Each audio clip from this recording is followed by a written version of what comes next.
So it's nice to be able to get back to kind of a regular routine where we have the ability to manage our own schedules and we're not kind of at the whims of our leadership. So that is nice. And of course, we're always ready to get back to work for the folks in our districts, our respective districts. So it's good to now have the space and the time to really dig back in and start getting back out and about and around the district. So, I am Senator Sonia Halpern, representing Senate District 39, and excited to share with you quite a number of things that happened during the 2024 session. I always tease that these are the most dangerous 40 days on the Georgia calendar. And I think that we were able to get some good things done this time around, as we always do. And we were able to prevent some bad things from happening, which we can talk about as well. But there are always bills that end up on the cutting room floor that are disappointments. So we'll also talk about some of those. But welcome and thank you for joining us again tonight for our post-session town hall. Yeah, absolutely. Echo all of that. I think that I've seen a couple of legislators this week out and about in the real world of the wild outside the Capitol, and I think everybody looks a little lighter. It just feels a little bit more free. It is definitely a mad race, but again, thanks for joining us. I know a lot of y'all have completed the trifecta of the pre or early session town hall, then our one that we had after crossover day, and then now for the finale. And for those of you on my newsletter list, and if you're not, we'll make sure that you are before you leave here, though I'm sure you are. Once the governor has his time to sign or veto bills, we'll let you know if anything that we tell you tonight made it, didn't ultimately make it through with a signature. Well, I'll kick us off with just a little bit about the budget. We've talked about the budget all throughout these town halls and throughout the newsletters. And so that Hope is fully funded again, which is huge for our higher ed students in our four-year colleges and our technical colleges, that everyone that has a 3.0 will have full tuition. So regardless of SAT score, and we hope that continues to be true going forward. That's still something that is going to have to be in the budget every year until we change legislation, but it's very positive that it is like that. Quality basic education formula for our K through 12 is also fully funded according to the formula. So it's very good news generally. Yes, yay, fully funded for the formula. Boo, we still need a new formula. The formula is very old. A lot of y'all have heard us say before, it was written when Joe Frank Harris was governor. So in the 80s, we know a lot more now. There's a lot of changes in how we know we should educate and where the funds are needed across our state. So I do continue to hope that we're going to tackle that formula. That's one of those big ticket changes that requires the buy-in of, usually I would think the governor, but most certainly the speaker would have to, one of those two people would have to decide that is a priority for them. Lieutenant Governor Jones, I'm not even sure could do it by himself. I mean, if he and the speaker both, I think we could get it done. Otherwise, it's going to take a governor. And the last governor that I know that even attempted this, and it was very short-lived, was Nathan Deal. In his first term, that toward the end of his first term, was something he started to tackle, and it's hard, but it's very important. So I hope that folks are going to come back. One of the things that got added to the budget late that a lot of y'all might not be aware of, but I think is exciting for our state and sort of our faith forward that we show, is there's going to be a multi-million-dollar renovation of the state capitol grounds. For those of you who have come down and tried to make your voices heard on various issues, you know that it's not the most easy place to navigate. The meeting rooms are very outdated. There's not enough room for folks to be there. It's not very welcoming. While it's a lot of money to spend on buildings, I think this is a positive development for good government and access, and I'm looking forward to it. I think it's going to take a long time, and we're probably going to experience a lot of growing pains. But essentially, there's two sort of smaller government buildings across Martin Luther King Jr. Boulevard from the Capitol that are going to be demolished, and then a new 8-story legislative office building is going to be built there with office space for legislators that's more conducive to having constituents come and feel welcome and have a place to sit and be heard and meet with their legislators, but also, and most importantly, state-of-the-art committee rooms, like meetings where people can actually sit and see and hear and be heard, and will be easier for us to broadcast across the airwaves as well. That's obviously going to take a long time, but that'll be done. And then there's going to be some capital updates to wiring and various technological advances for the Capitol itself. That'll be done mostly when we're not there. And then once the legislators are moved over to the new legislative office building, that building is going to be renovated. It hasn't been touched since I think sometime in the 80s. And that will end up housing some additional government agencies that are currently in spaces that the state is renting. So eventually this will be a cost saver as well, and we'll get more people closer together, which I think will help with synergy too. But I hope you are excited about that. I am. It's going to be a long-term project, but I do think I'm glad to see us taking that step. And while we've got budget surpluses, obviously I wish we were putting some more money in other areas that we aren't. We'll talk about that and as much as y'all want to, but I did want to share with you that because it's a very unique thing that probably only happens once every 50 years. And here we are.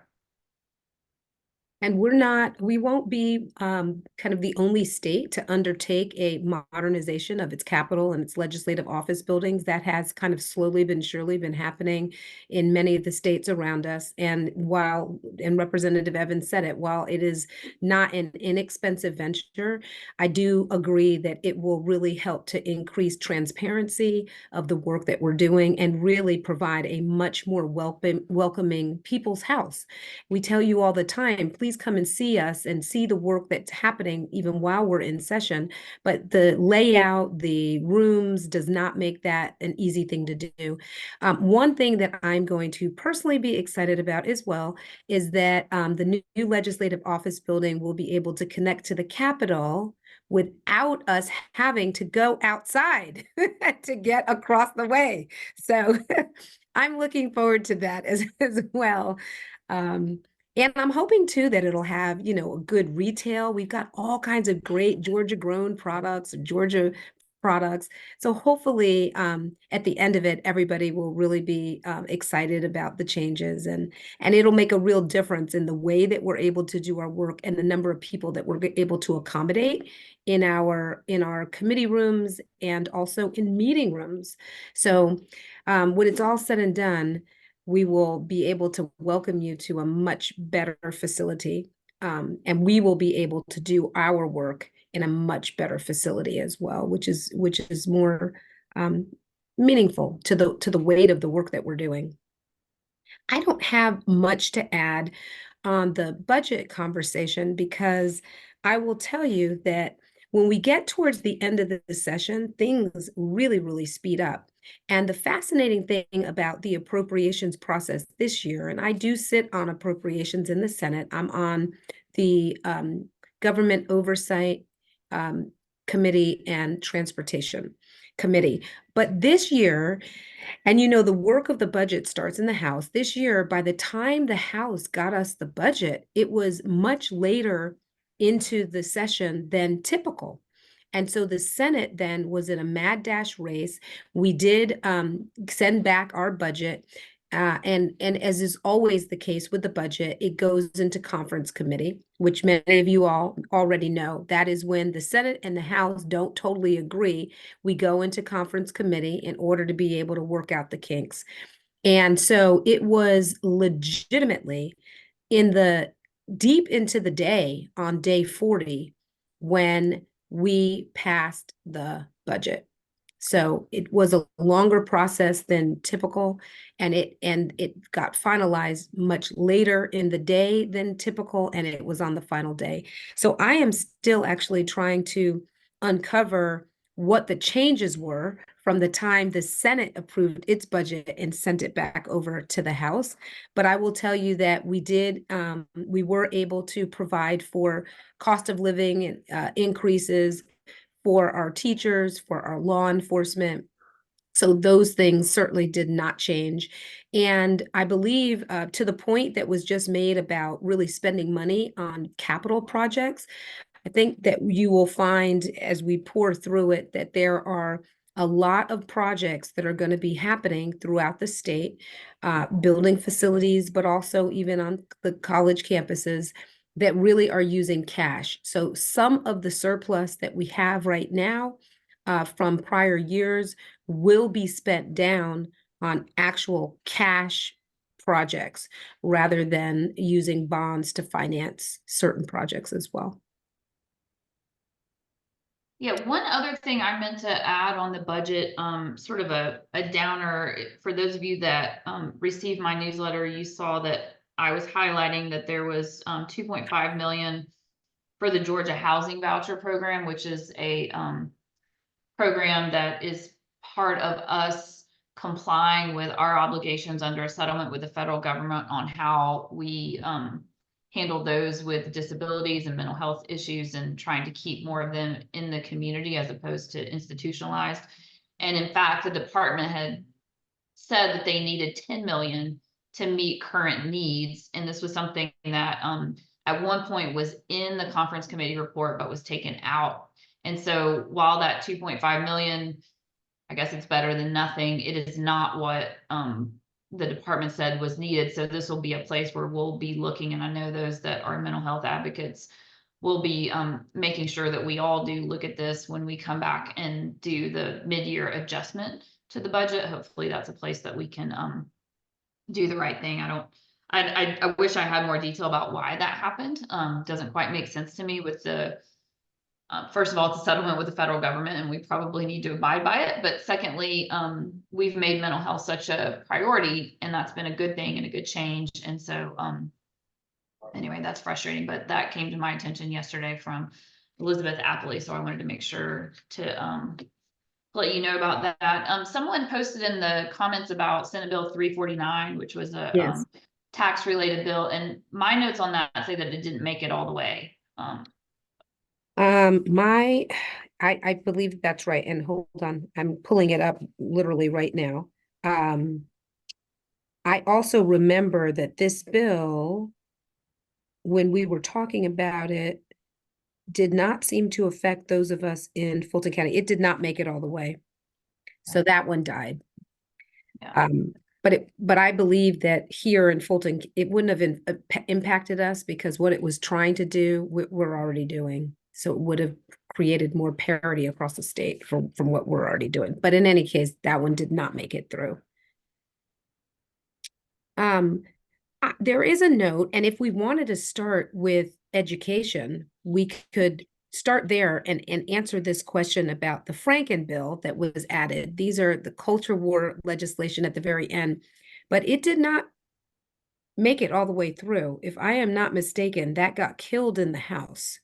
Mhm. So freshman representative had a bill dealing with mental health for athletes.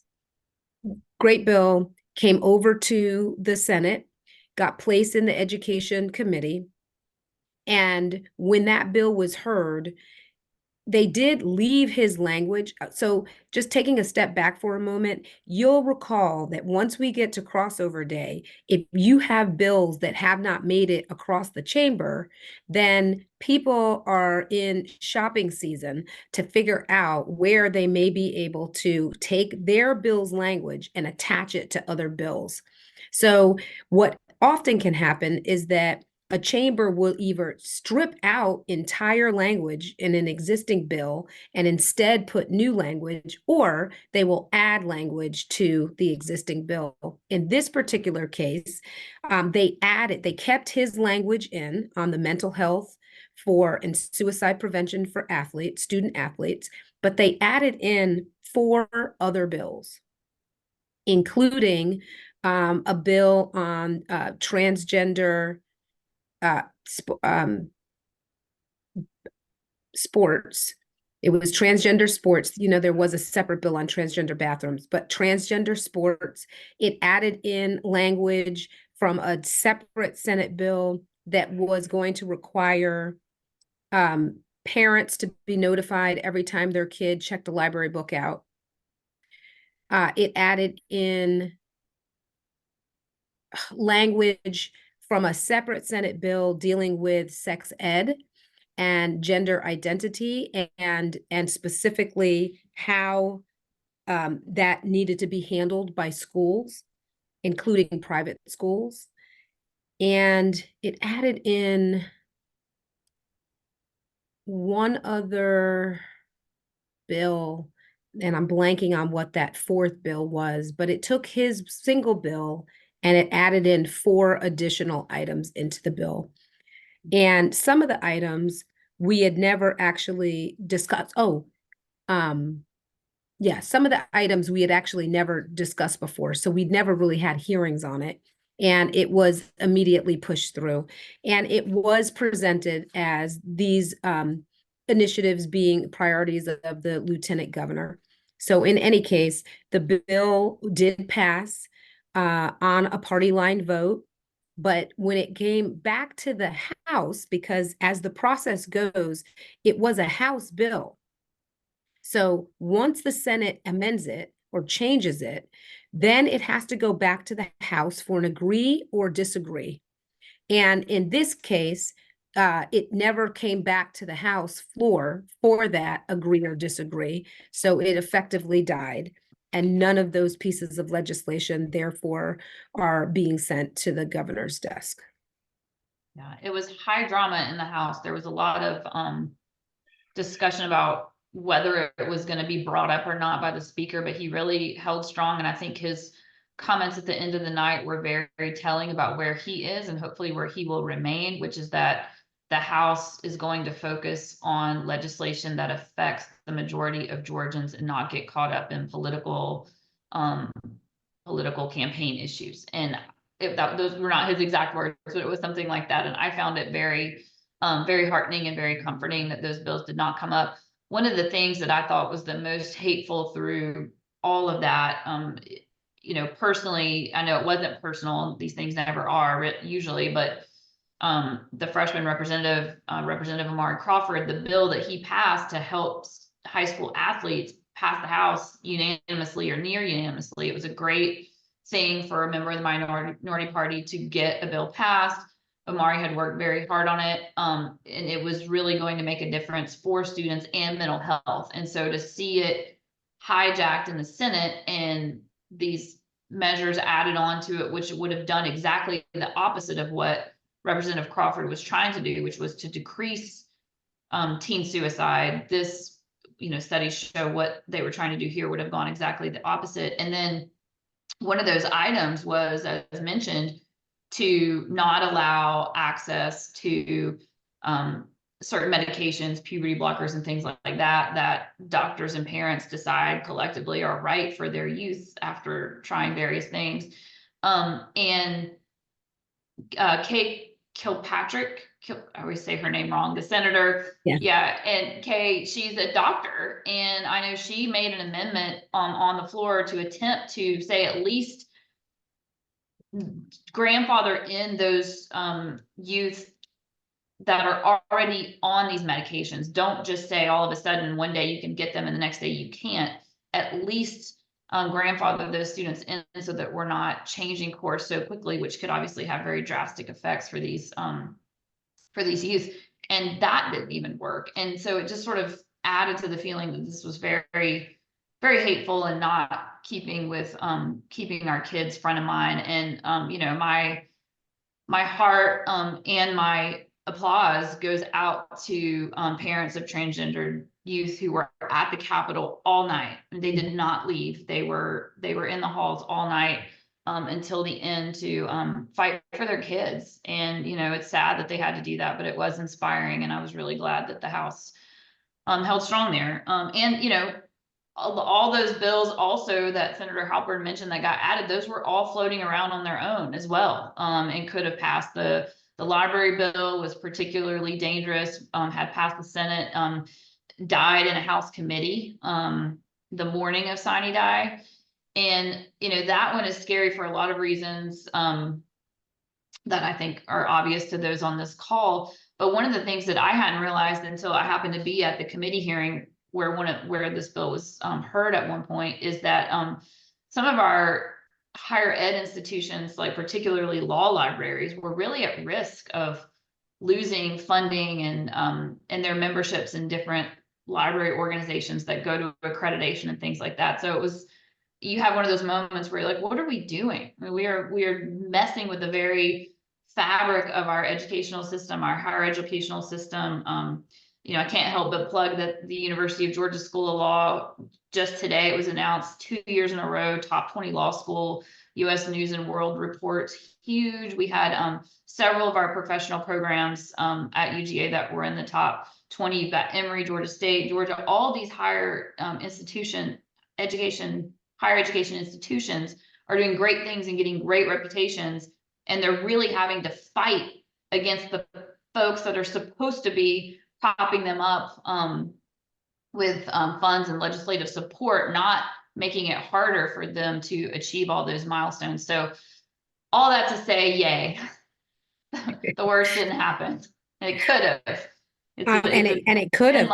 The puberty blocker bill that was just referenced was a separate bill. So there was the transgender bill, then the puberty blocker bill was a separate bill altogether. That one, when we had that language added to that House bill in the Health and Human Services Committee meeting, one of the things that we were really disturbed about is the fact that last year, when we were dealing with surgeries,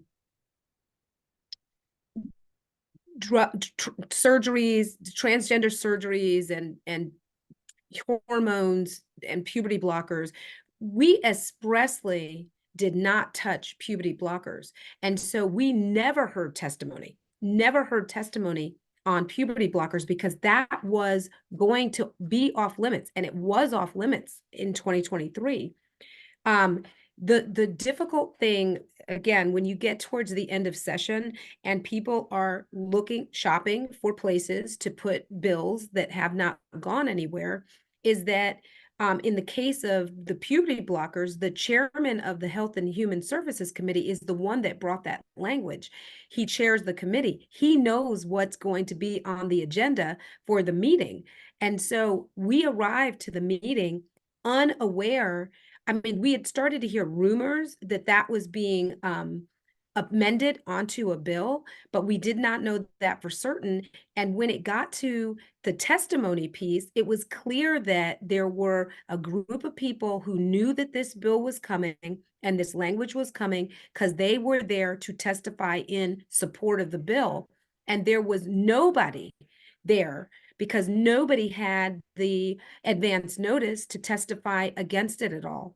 And anyway, it passed. It was always going to get off the Senate floor, but it was a really kind of interesting dynamic happening between the Senate and the House. And I was just saying earlier that for me as a senator, and of course we are the upper chamber, we are supposed to be the deliberative, more thoughtful body, but really with some of the activities that happened in the Senate, really just towards the end, the House really did step up and show much more restraint in the kinds of legislation that was brought to the floor and allowed to have a vote on. If we want to still continue to talk about education bills for a moment, I think it is worth discussing two things on the Senate side. And I'll make these quick, and I'm going to let Representative Evans, you and I should talk together about the Georgia Promise Scholarship Act. But we did pass a bill, SB 351, to protect Georgia's children on social media. And so it requires the Department of Education to create acceptable, responsible digital citizenship. It updates the cyberbullying statute, and it really bans social media on social networks and creates parental consents for social media access for minors and age verification, including on porn sites and other material that could be harmful to minors. So that did pass. That was that's an interesting bill to be aware of. And then SB 395 is known as Wesley's Law, and it will allow on school grounds for opioid antagonists like Narcan to be allowed on school property. If in fact it is used, then there is a system by which certain parties must be notified by school personnel. And of course, um, if used, teachers, nobody would be held liable. The nice thing about Narcan, much like if you have ever used an EpiPen or know anybody with anaphylaxis reaction, you can use it and it doesn't cause negative impact if you use it. And of course, it can save lives in minutes. It can save lives. And so with some of the increased usage that we're seeing, we agreed as a body across the Georgia General Assembly, because this is on the way to the governor's desk, that we want to make sure that our students in schools also can have access to this drug, and students can carry it itself. Narcan is a nasal spray, if you're not aware. So that is, those two are the ones that I wanted to really highlight for you. And then the last one would be SB 233. This is one where Representative Evan and I can bounce off each other. Last year, when the session ended, we were reporting the great news that this bill failed in the House. This is the school choice bill. It's a voucher bill that would provide parents with $6,500 towards their child's education to be used in private schools. It could be used for homeschool too. And it was for kids who were zoned for schools that are in the bottom 25% of performing schools. The bill passed the Senate, got to the House, and there were changes to the bill in the House that maybe Representative Evans can talk about, but it creates an entire education savings authority and a fund and a manner by which they are to, use the dollars to support parents' choice in their children's education. I was disappointed that this bill ended up passing this year after we were so excited about its failure last year, not because I don't believe that parents should have a choice. We all want our kids to have the best education, but the $6,500 does mean that we are moving money from what would be public education to really private schools. And there's no way to stop a parent. And I'll tell you, I am a parent who, before I moved, I lived in a neighborhood whose zone school, elementary school, is in the bottom 25%.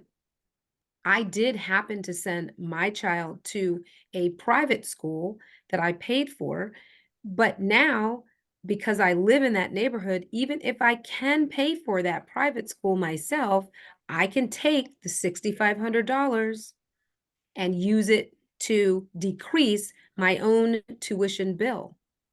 And this is one of the concerns about these voucher bills, is that it really is a transferal of money to wealthy parents or parents who can afford other options already. And it doesn't really help the parents who will most need the support to send their children to a different school. Yeah, I agree wholeheartedly with that. And I support parents having more choices. I agree that it is a terrible failure of on us as a state that we have so many schools that are failing our children, that we have so many kids who can't read proficiently. That is not acceptable. But voting for this bill to me was also not acceptable because it didn't do anything to help that problem that we have. We need to invest, like I said, in an updated education formula that actually meets these kids where their needs are. Literacy programs are what are proven to make a difference to students achieving their milestones in school. And there was, I wish we had it to show you, it was in a newsletter, I think somewhere, or a tweet. But there's a map that shows where these schools that are in the bottom 25% are, and where private schools are located. Now, first of all, most of the schools, a lot of the schools that are considered to be failing, and I don't like using that word, the schools are failing children, they're not failing schools. They are located in areas that aren't anywhere near a private school, much less a private school that is only going to cost you $6,500 a year. That's true for the rural areas. Now, when you talk about metro, you may have some schools that would fall into that bottom quartile of us trying to grade schools. But I think everyone on this call is very well aware that private schools in Atlanta, $6,500 is not even going to get you a quarter of the year. You're talking $20,000, $30,000 a year. So certainly, to Senator Halpern's point, you're going to be giving some folks that are already sending their kids to private school a little bit of a discount. You're not going to be helping students get into a better educational environment, not to mention the fact that the program would not provide transportation and all the other needs that we know go along with getting students who have parents who are working and sometimes working 2 jobs to get there. My other big concern about the $6,500 voucher number was that I feared, and I fear now that it's passed and the governor, I think, has even already signed it. You have these pop-up fly-by-night schools that just happen to cost $6,500 a year. Great, that's a great government contract for them to have parents who are desperate to get their kids out of situations that aren't serving them well, to go to a school that is not going to meet their needs either. So I'm sure there are folks that are going to run home and talk about what a win this is for kids. I see it as nothing close to that. And it's just another year of us choosing not to do the hard things that actually would make a difference, and instead, making a little banner, look what we did, school choice, rah, rah. It's really, it makes me very sad that that's happened. So on that side note, let me talk about a couple of other happy education bills. And I know somebody's asked about the renter bill, which was a great win. And we need to get to healthcare and other things, but there's a lot that happened in education this year, as is evident from this town hall. But a couple of bills I want to mention briefly that dealt with career readiness and military readiness. House Bill 995 is a bill that will require schools to offer military aptitude tests for 11th and 12th graders, not forcing the students to take them, but making it available for those that want to take them, so they can take these tests. It's a battery of tests that are available across the nation for students to find out where their skill sets lies, where their interests may lie, and try to encourage more of our students to go into military careers to help with military readiness, because that is something that our generals from up on high in DC have said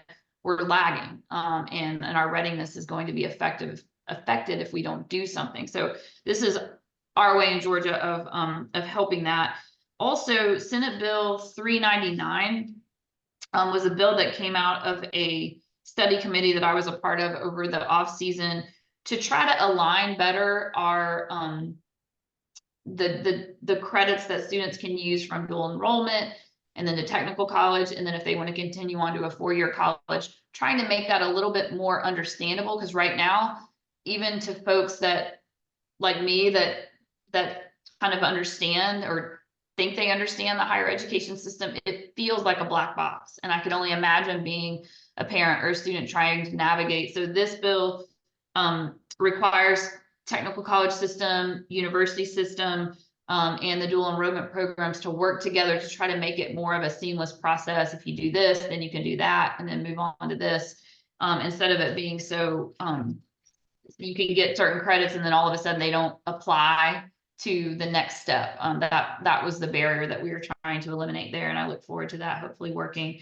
And then Senate Bill 497 is a high demand career initiatives program that encourages more use, creation, and expansion of registered apprenticeship programs, trying to provide those opportunities for students to learn and work at the same time, because we know that the need for money along the way can keep students from really taking that next step in higher ed. And so this, I think, was a recognition of that I was glad to see us formalize. And then House Bill 1231, this was a bill sponsored by Representative Scott Holcomb that allows students to, let me back up and say, there are some students that come into college having already earned a certain number of their sort of core and beginning credits. And so they have, say 12 or 15 hours that they would have available for Hope dollars, to use their Hope dollars for hours in college that they don't need. And so for those students that applies to, they can use those credits toward a dual master's degree program. But the cost of the course would be capped at what an undergrad course would be. So maybe these are not real numbers, but let's just say undergrad courses are 100, master's degree courses are 150. If you've got extra Hope hours that you're not using for core, you can use, say, 15 hours at $100 an hour toward your master's degree program and save some of those costs. It was minimal money in the grand scheme of things for the program for us to do this, and I think it will encourage students to do those dual programs and come out with a higher level of education and be able to increase their earning powers once they step out. And when that bill got over to the Senate, there was an addition that we agreed to on the House to increase tuition funding through Hope for foster kids. And so I think that was a great thing. Again, minimal cost to our state. And I know we've been talking about education for a long time, but I think this is the only place that it makes sense for me to say this, and I can't not say it. One of the things that I've been working on for, it feels like forever, is to bring attention to the fact that lottery has been stockpiling a ridiculous amount of reserve funds that folks are spending into the lottery, but we as a state are not allocating to Hope or pre-K. So we're required to hold a certain amount of reserves. It's a formula. Right now, that formula says we're supposed to hold $700 million. We are currently holding $1.9 billion, which means we're holding 1.2 billion more than we're required to hold that could be going to Hope and particularly pre-K right now. So I have been shoving language into every bill I could find for the last 4 years to try to require the state to start spending 10% of that excess reserve. So like this year, it would be 10% of 1.2 billion, which would be 120 million, to spend that on programs that are already approved to be spent on by lottery funds. So Hope, pre-K, certain other educational programs. So I'm pleased to announce that language finally made it into a bill that made it all the way. It's gotten so close over the years, but this year it did pass in another bill related to coin-operated amusement machines. But my language passed, and so you'll see $120 million infusion just this year, which, because Hope is fully funded, you will see that flow straight into pre-K. And I think those are game-changing dollars, in addition to a couple of other things we did for pre-K this year. Another tax increase on COAMs will put about $45 million into pre-K in the next year and going forward. We also relax the prohibition against spending on capital expenditures for pre-K classrooms, which this is a big deal because in a lot of areas where there's waiting lists, it's not even that funds couldn't be available sometimes for the students to go, but there's no building. You have to retrofit these buildings for little teeny tiny 3- and 4-year-olds. And so for years, there's been a prohibition against using any of those pre-K dollars for those capital expenditures. And now there's some loosening of that, at least for public pre-K spaces. So I think the combination of that, extra money in the budget, increased taxes on COAMs, plus this release of the lottery reserves that have been piling up, I think I'm thrilled. I mean, I hope I'm not getting overly excited for no reason, but I really do think that this could be a huge game changer in opening up spots for 4-year-olds and then eventually 3-year-olds, which we all know every dollar thrown into pre-K, you're going to save about $6 to $8 in remediation down the road in K through 12. And so huge opportunity for us to really get in on the front end and get our kids ready for school. So maybe we've exhausted education at this point. Sonia, do you want to talk about healthcare? Yes, I will add only I was really happy to support that language in that bill. COAMs are related to this idea of gambling. So, you know, we always struggle with sports betting, with casinos, anything in that gambling space has been really difficult for us to really put our arms around. And this COAM bill, because that was kind of the underlying bill, had the same tension when we took it up in this on the Senate floor. But I was really happy to support it, and I agree with Representative Evans. This is going to make a big difference. Okay, health. I really only wanted to focus on maybe two or three things, and I can't not talk about Medicaid and Medicaid expansion. And these are other examples of where House bills came over to the Senate, and the Senate made dramatic changes to the bill, to the original bill. So you'll recall that earlier in the session, there was a lot of conversation and a lot of hope that Medicaid expansion would finally happen this year. As the session wore on, that expectation really dissipated. But the conversation about certificate of need reform continued to grow. And it was my expectation that certificate of need reform and Medicaid expansion would be tethered together.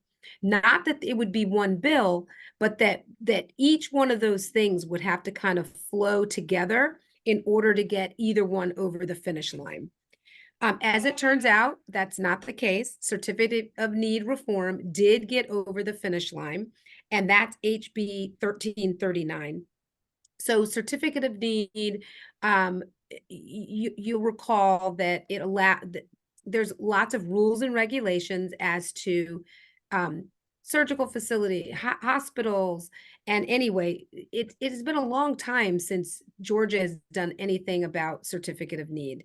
I think when we came out of the interim into this year, both the House and the Senate recognized that maybe it's time to make some changes. We've seen, 10 hospitals close in a dozen years. I mean, we need opportunities to be able to increase access. And buildings alone do not increase access. So I would like to say this is also why we felt very strongly that Medicaid expansion would have to go along with certificate of need reform.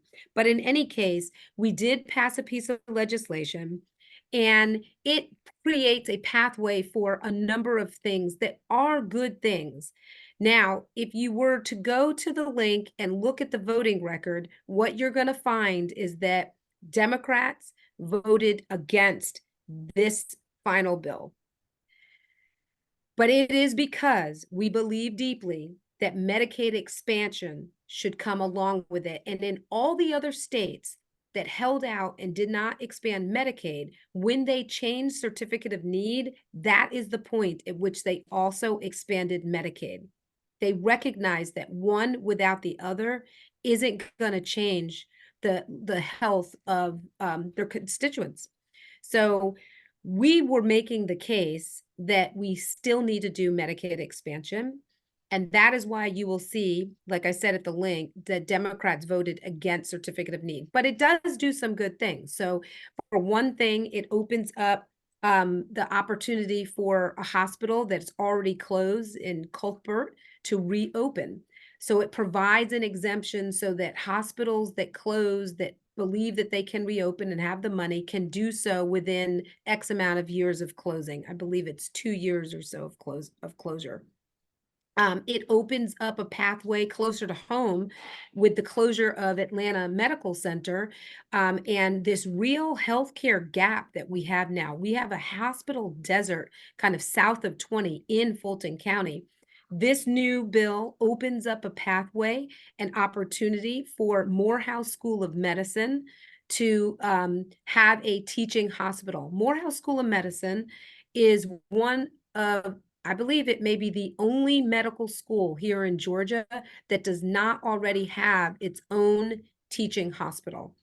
Right now, Morehouse School of Medicine students use Emory and Grady as their teaching hospitals, but they do not have their own. So this would open up the possibility for Morehouse School of Medicine to have its own, and therefore close some of that coverage gap that we're experiencing south of 20, and take some of the pressure, therefore, off of the other hospitals in this region, including Grady, including Emory, including Piedmont, including Northside.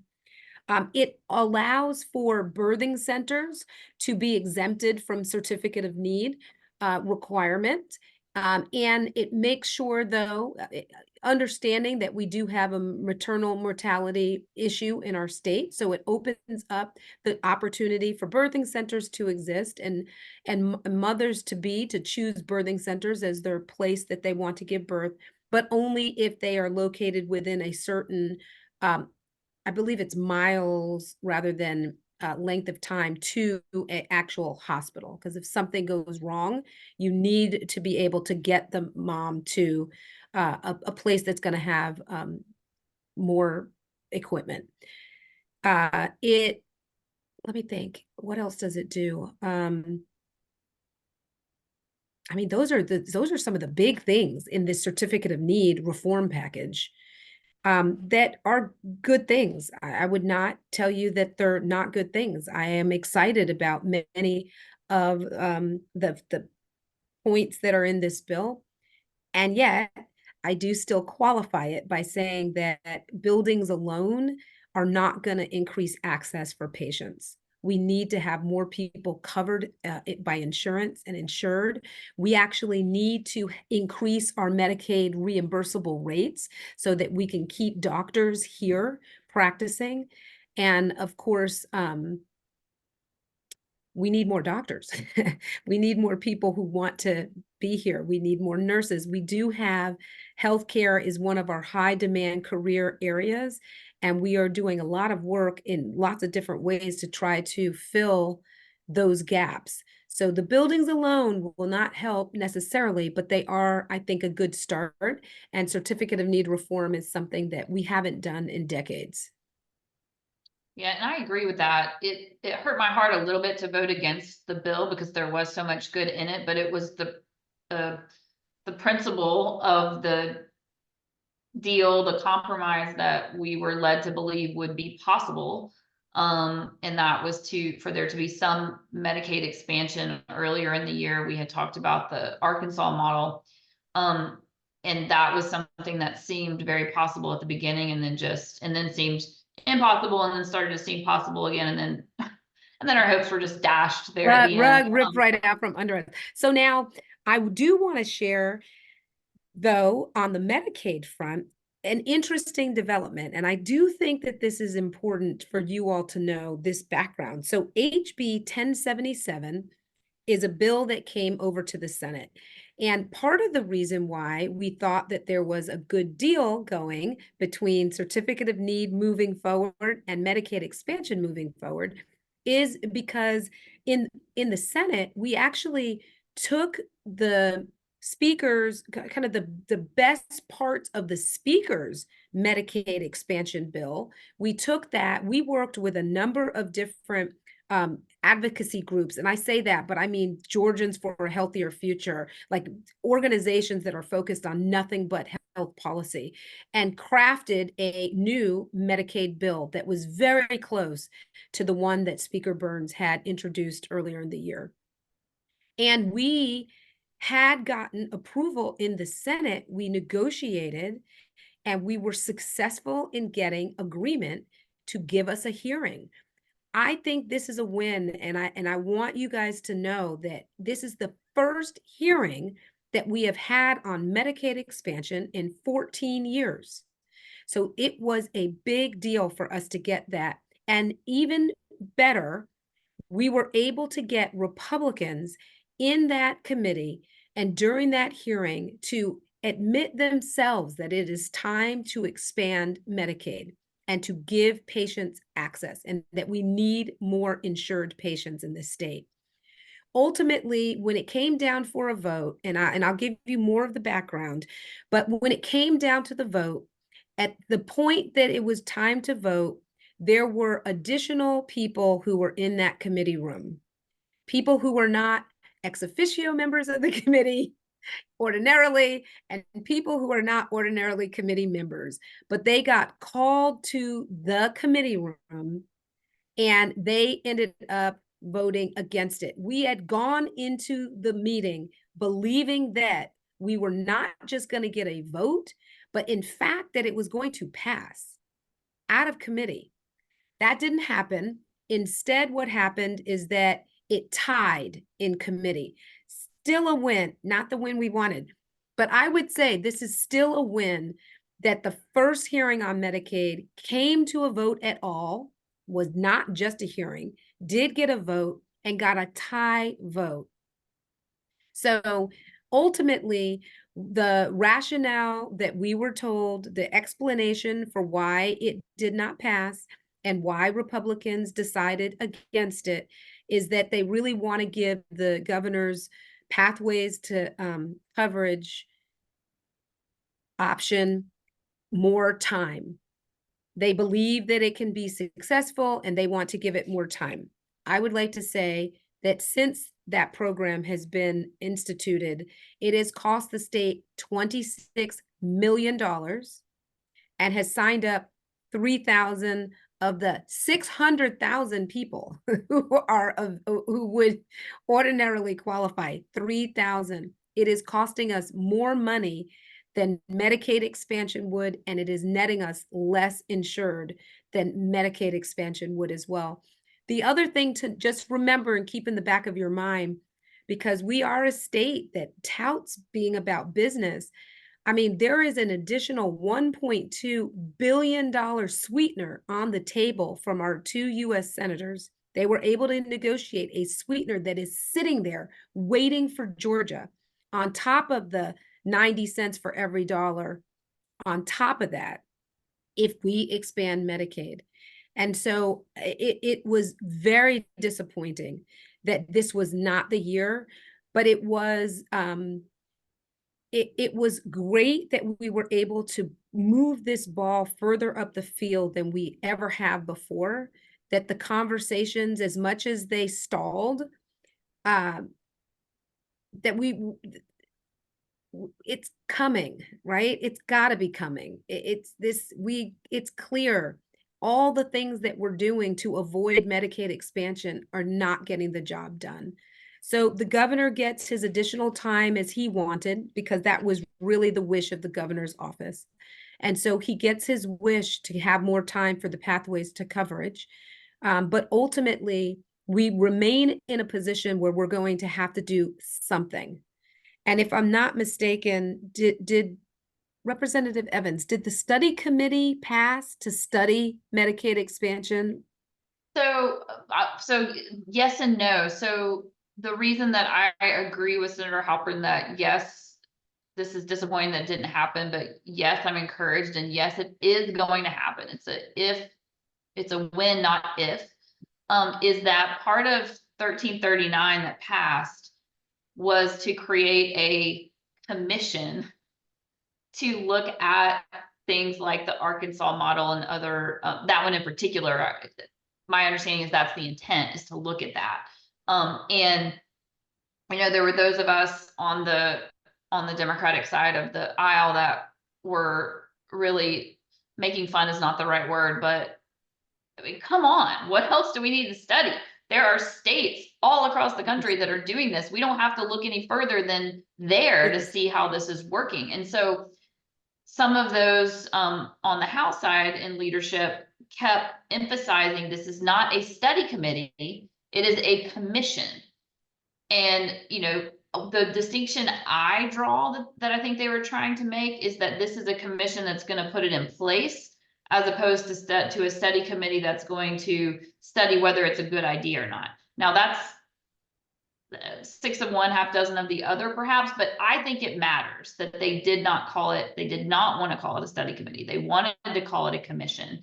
And I do think it is coming. I do think they wanted to give the governor this latitude. I don't agree with it, but fine. If that's what you needed to do to ultimately make it happen, fine. We'll have your commission and we'll do it next year. And perhaps it also will help that it won't be an election year, because I think that was something that was also hanging over the heads of some Republican members, and right or wrong, it's just reality of folks being afraid of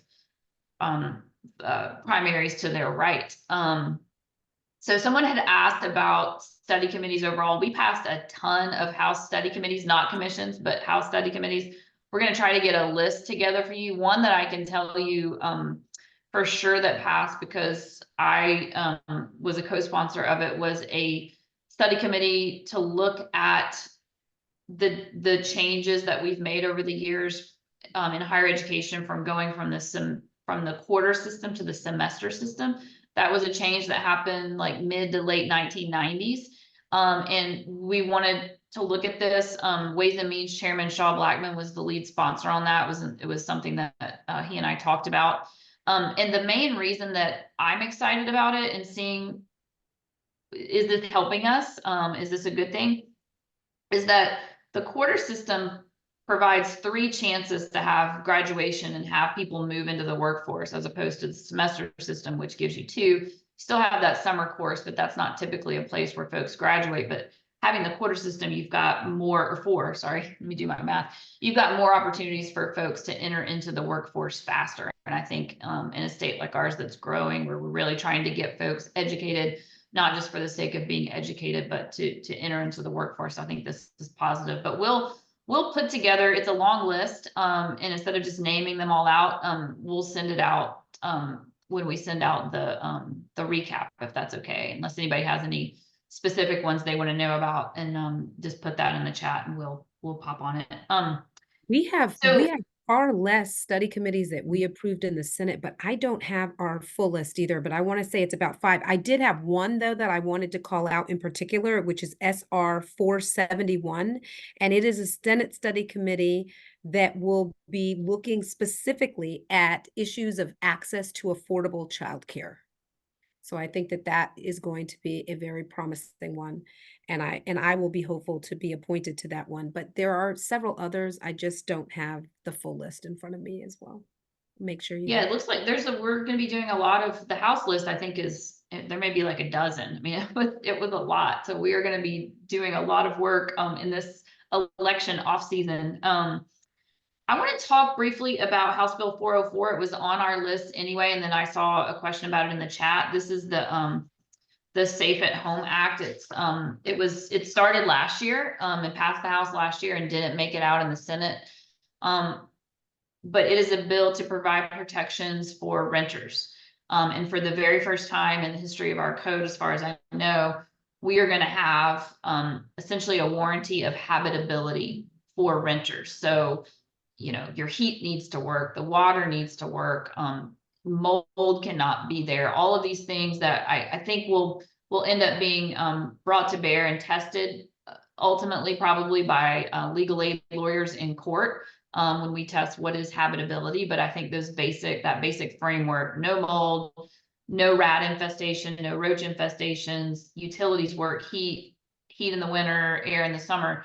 And it's heartbreaking to know that there are lots of apartments across our state that are not meeting these basic tenets of habitability. And a lot of y'all probably saw the AJC series that they did on the state of some unsafe dwellings across the metro area. And that's not just limited here, it's across the state. But certainly that expose by the AJC is what caught the attention of the House Speaker, who really put his weight behind this bill. So the warranty of habitability to protect renters, a requirement in the law that will limit security deposits to no more than 2 months rent, and also some protections around eviction, 3 days business notice before initiating eviction proceedings if you're behind on rent or fees, and also requiring that a notice be essentially taped to the door to make sure that you see it, so that you could either hopefully find a way to bring yourself positive on what you owe, or at least have the opportunity to get your belongings out before you're put out on the sidewalk. Just some basic human respect items in my view. This bill, when it passed last year, came through the House Judiciary Committee where I serve, and we had, I think, 10 hours of hearings. I mean, it was a lot, and I'm sure the Senate did a lot on their end too. And so I was glad to see that make it all the way across. And I think now it's going to be really on a lot of folks in the legal community to step up and help these renters stand up and use the voice that and the tools that the state's now given them, because it's only so good as it gets used. And so that will be the test now. But I know there's a lot of folks that were waiting to have these tools, and hopefully even better, landlords will know that if you don't follow the law, we're gonna come for you. And so hopefully folks will clean up on their own. But very, very positive development for families, for housing, for affordability, for renters. Huge win. Agreed. While we're on the topic of housing, I wanted to just maybe mention one bill. It's HB 1017, and it deals with squatters. So as it relates to homeowners, squatting is becoming an issue. This is when somebody will move into your home while you are away. We've seen news stories here locally about folks who've been sent out on military deployment. They come back and a whole family is living in their home. And so squatting is an ongoing issue in Fulton County. So this bill will help to make eviction for people who are squatting an easier process, because believe it or not, right now, the amount of effort that it takes a homeowner to be able to get somebody who is illegally in their home out is very, very long. And anyway, this is meant to shorten the time that it's going to take you if you ever have to deal with this. And it also allows for more than just the sheriff to have the ability to make sure that the person is getting evicted, and it specifies the amount of time that has to pass, between X happening, then Y happening, then Z happening. So it should shore up that problem for anybody who has experienced that. So that was The a good hearings one. on And I that know, bill go ahead. sorry. Well, I was going to just say, I know that here locally, and I represent, of course, 5 different cities, so I'm not speaking only solely to Atlanta here, but I know that my chief of police in the city of South Fulton, we were working on our own squatting bill. And so I was really excited. This is not the one that we ended up working on the Senate side with some Republican colleagues, but well, I'm really excited that this one was able to come all the way through the process and get to the governor's desk. Yeah, it was eye-opening for me when this bill came through judiciary on the House side.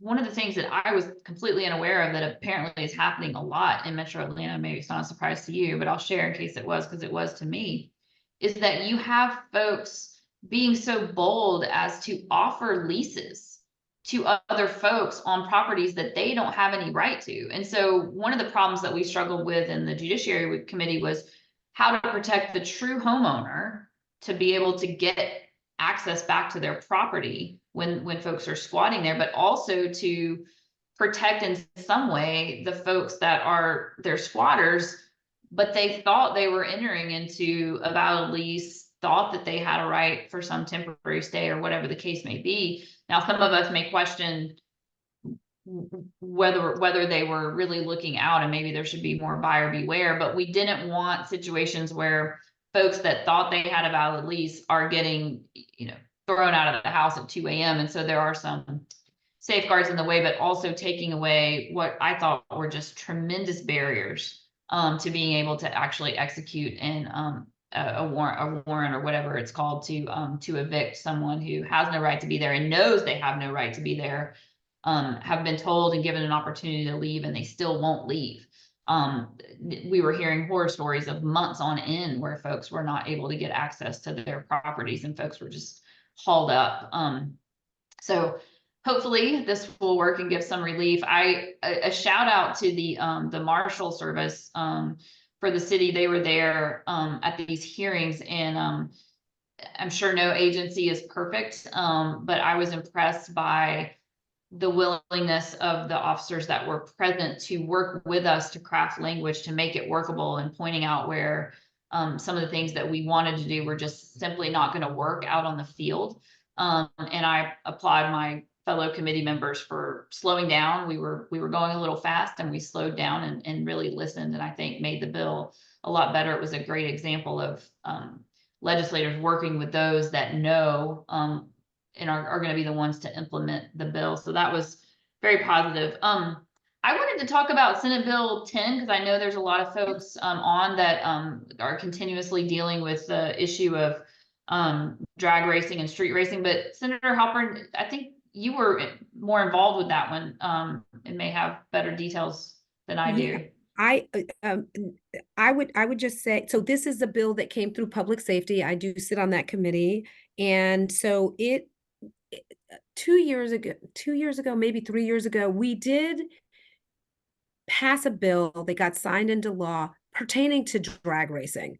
Drag racing continues to be, though, an ongoing problem. You've got people racing up highways, you've got people racing up streets, you've still got people who will gather crowds on Saturday nights in empty mall parking lots and do all kinds of tricks and donuts, and it's terribly dangerous. In any case, SB 10 seeks to address the same issue, but it offers harsher penalties. Basically, it increases the penalties for a person's participation in these kinds of activities, which means that if you are somebody who is sitting at one of these events and you are videotaping it, you now can be also held liable. If you are a promoter promoting this event, you can be held liable. And so it doesn't just have to be that you are a person in a car doing the activity. So it increases the penalties. Both Representative Evans and I have a friend, in fact, who was in a horrific car accident on the highway last year with two guys who were drag racing up the highway. And one hit into her and knocked her into the median. And really, she's lucky to have her life. And this was not his first time. So he had been stopped before for, I guess they stopped him and ticketed him for reckless driving and gave him like a $75 ticket, when it's pretty clear that his reckless driving was drag racing and speed racing. So again, there's been a need to make it much more plain and clear that if you're engaged in this activity, that it's illegal, and that if you are caught, you will have penalties. So SB 10, I think, is a win. Sometimes we get a little bit nervous when bills start to define, like, if you do X, you're going to automatically get 1 to 10 years in jail. But in this case, we think it's pretty important that the penalties are significant enough that it might just give people pause and make them decide to make a different choice. Yeah, one of the things that we looked at was at the beginning of this session was potentially increasing the penalties around reckless driving and super speeder. And Scott Kaplinger, who's on as my intern from EGA this year, he did a survey of the states around us in the Southeast, particularly, and we already have the highest penalties in that regard. And so that's why I'm excited about Senate Bill 10, that takes a little bit of a different angle and tries to broaden who can be punished, so to speak, for the activity, as opposed to just ratcheting up the penalties, even though it's clear that there's more we need to do. Senator Halpern in the Senate and I in the House and some others have been trying to look at noise detection cameras to try to catch folks before they speed off onto the highway. And that has been unsuccessful because over the last few years, there's become this huge aversion to anything camera related to speed or noise or anything. And so that has just not School, gotten even any school traction. cameras, school School cameras cameras, too, yeah. or, yeah. Yeah, it's like you can't even say that word in a bill anymore. It seems to be dead on arrival. But one of the things that I'm hoping to do, it may not end up being something we can do in the legislature, but is talk to our solicitor, prosecutors, DAs about whether there is a category of crime that we need to create to have a way to give a tool to prosecutors to take care of situations like what our friend found herself in, where this person had done this before, had been ticketed before, obviously caused great damage to her. She is lucky to have her life. She's lucky to be walking, and she's going to continue to go through rehab for a long time. Glad she's doing better, but she's not where she was. Some sort of involuntary, you know, have involuntary manslaughter, involuntary assault maybe is something that we could consider. You know, we always want to be careful when we're creating new crimes, but I find it unacceptable that we've got real harm happening on our streets every day to folks. And the laws are just not there to deter like we need them to. And it's a combination of the right balance in crime in laws, but also in education and the social compact to get philosophical about it. So we'll continue to try to tackle these needs, because their needs everywhere, but particularly in metro and in town neighborhoods, I know are continuing to struggle with this more than others. So we're on it. We've got just about 10 minutes left, so I'm going to try to grab some of the questions. And if you've got questions that you haven't put up yet, please do. We got a question about Okefenokee Swamp. I wish I could tell you why this bill to protect the Okefenokee Swamp that has 90 signatures in the House can't even get a hearing.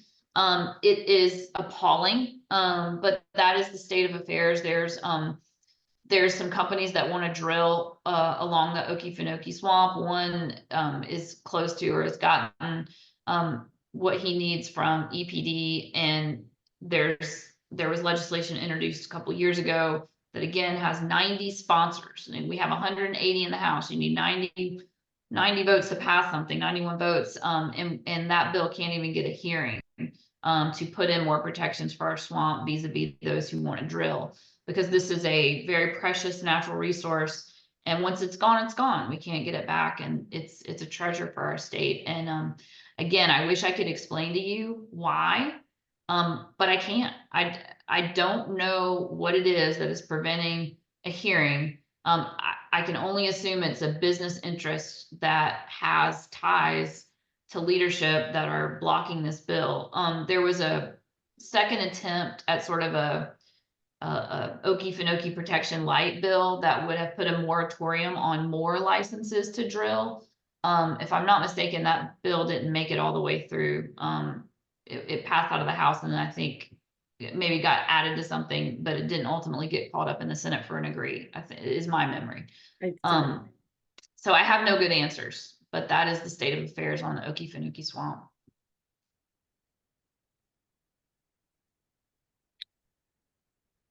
Kennedy, do you see any questions that we might have missed? While you're looking, can I add one thing?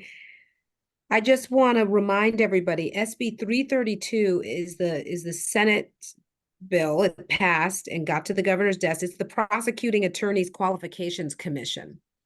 This was the bill last year, of course, that people worried would allow the state to remove an elected official, the district attorney, if they felt that that person was not doing their job. There was a provision in the bill that required that the commission rules be reviewed and adopted by the Georgia Supreme Court. The Georgia Supreme Court came back and said, we don't need to be involved in this at all. This is not our jurisdiction. And so no. And so SB 332 got edited effectively to remove that provision that the commission's rules must be reviewed and adopted by the Georgia Supreme Court. by removing that provision, it does now open up the doorway for the Prosecuting Attorneys Qualifications Commission to stand themselves up, create their rules, create their policies, and start to accept, I guess, complaints from Georgia citizens about any particular district attorneys throughout the state that they do not feel is doing their job the way that the law requires them to do.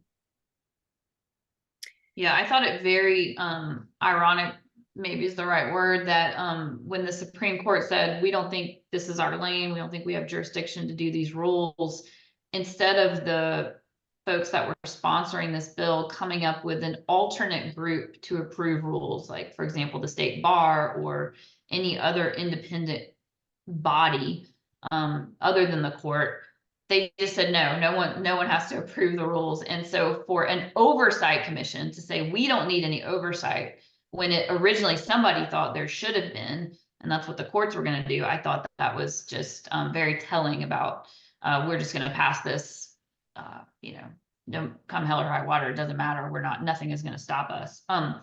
One other sort of public safety thing that that I was very disappointed to see pass was House Bill 1105. And this is a bill that, let me back up and say, currently local law enforcement they are authorized to work with federal ICE officials when they have suspicions that someone that they stop is in the country illegally, and they can work to check that and have that person processed accordingly.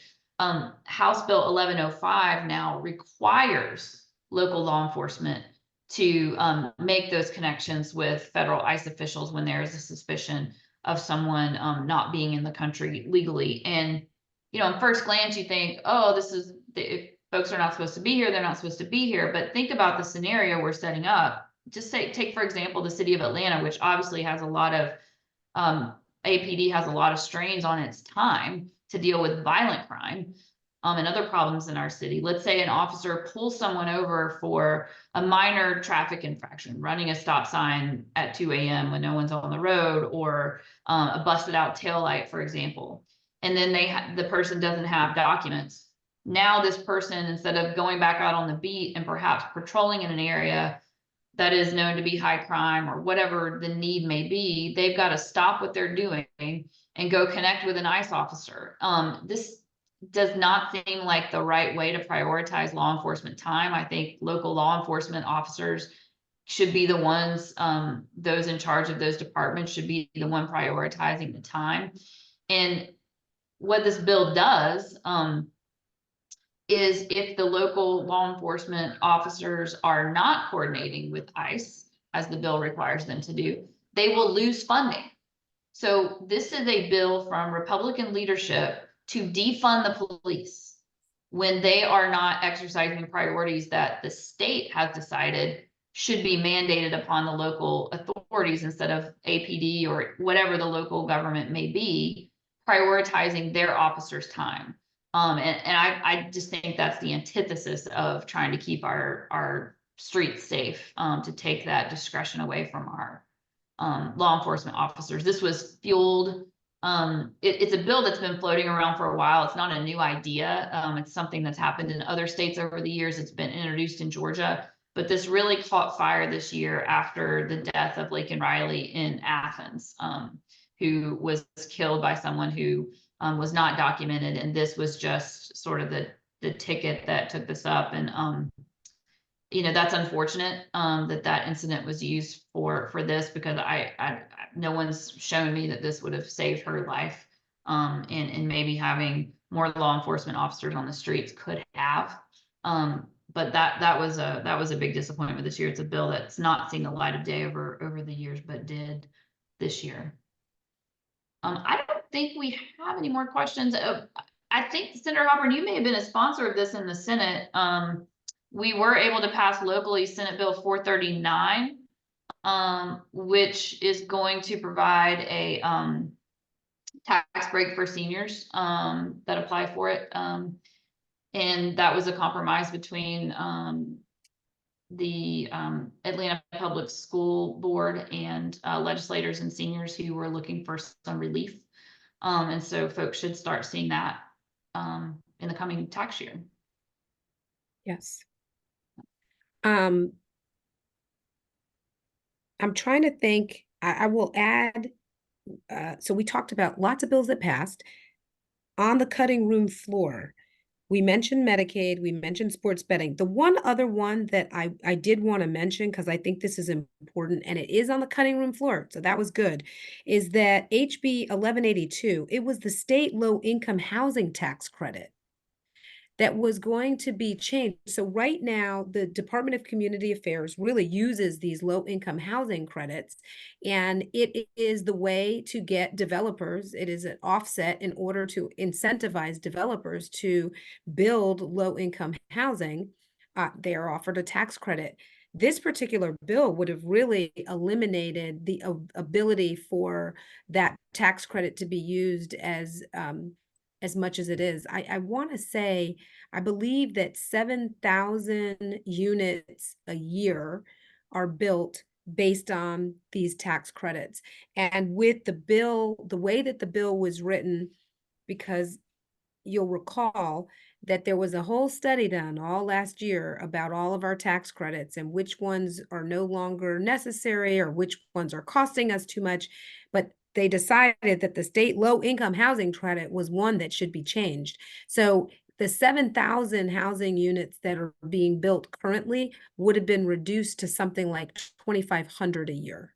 Just a dramatic decrease at a time when affordable housing throughout the state is people are unable to find it. So I was especially glad to see that one not make it all the way through and die in the Senate. And, you know, there's some good things that happen. There's some good things that didn't happen. There's some bad things that didn't happen. So I would put that in the bad things that didn't happen column. And the film credit, on the issue of tax credits, there was a lot of conversation about whether Georgia's film tax credit would be changed. And ultimately,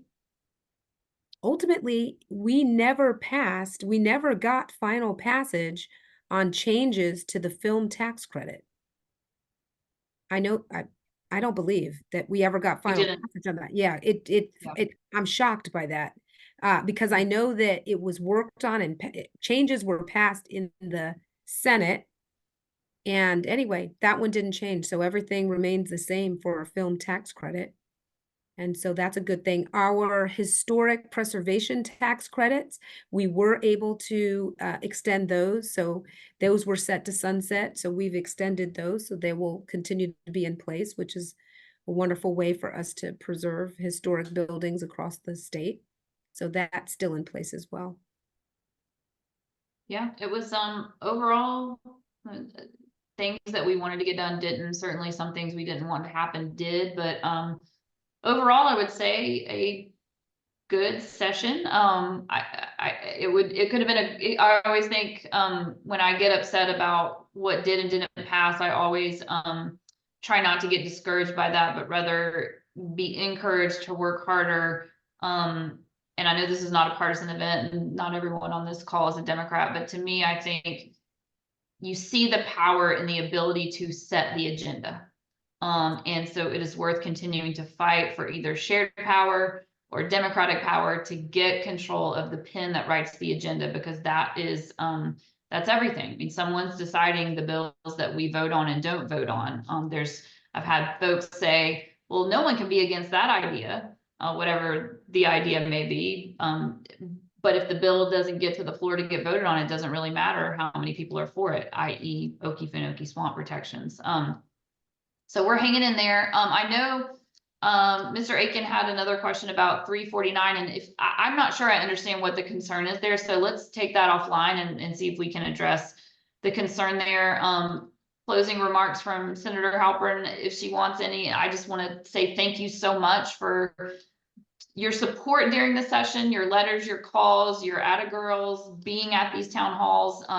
We appreciate being able to share the information with you, and it's a two-way street. We appreciate you bringing things to our attention and please don't stop doing that just because session is over. Continue to send your ideas, your thoughts, your concerns, especially when these study committees start up, and we'll send a recap of those. If you have any issues with state agencies, obviously we're still here. We're still around. Let us know. Invite us to your neighborhood events. Let us continue the dialogue, and just thank you. Thank you for being here.